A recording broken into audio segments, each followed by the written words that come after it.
pazomuka hondo yemarudzi between Holy 10 naJT Volts mushure mekunge Holy 10 anyora kutwitter kuX achiti iye, if I wasn't there Junius Praga would be bigger than JT Volts. Aendera mberi Holy 10 aitaura zvinhu zvakawanda zvakasiyana-siyana, asi JT abva mubaya panorwadza achidedzera kuti iye hamukwanisi kungoita life yenyu here nhai bamudiki. Izvozvo ndo zvisina kufadza Holy 10 kunzanzi bamudiki. Zvinonzi if you know ari kudaro JT because anoziva kuti ndiye akatanga kudlalula yaKimberly Holy 10 asati adla. Saka Holy 10 azopindurawo naye achidedzera kuti bamudiki vako ndiani. Zvinova izvo zvafadza vazukuru vembuya neanda, vamwe vachimira naHoly 10 vamwe vachimira naJT Volts. Saka tererai munzwe zvazvakutaurwa nevanhu munongoziva mega maZimbabwenzi anotaura zvavo kana ada kunyatsoipindira nyaya yacho. Aripo mumwe munhu auya akati but dzungu munozoriwanza baba mudiki.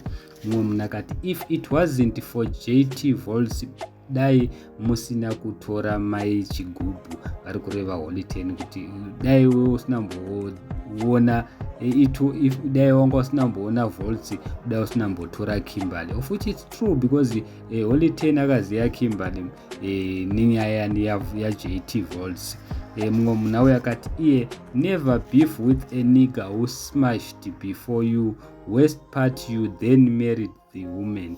Mumwe munhu akati anojairira mufesi uyo mutorere mukadzi again. Mumwe munhu akati hapana chinhu chinorwadza sekudyirwa mukadzi, no matter how hard you try to hide bitterness it will not work, of which that is true. It seems as if Holy 10 ndo zvinonyanya kumurwadza, but vamwe vanhu vari kudedza kuti aiwa Holy 10 ari right kuti atuke JT because album ngoma yaJT yaabura nhasi iri kubohwa. Vamwe vanhu vari kudedza kuti iye Holy 10 ari kurwadziwa because album rake harina kumbotinakidza, of which album raHoly 10 rakatadza hapana kana ngoma yadarika pa1 million. Nongoziva mega Holy 10 before ngoma dzake dzaimhanya and 1 million dzaitorera maybe within 2 kana 3 days. So vamwe vanhu vari kudedza kuti aiwa bro doing Volts a favor, that new song is trash. Ndozvikutaura wanzi ngoma yaVolts trash. Saka Holy 10 zviri right aite zvaari kuita ndekuti ngoma yake itorira.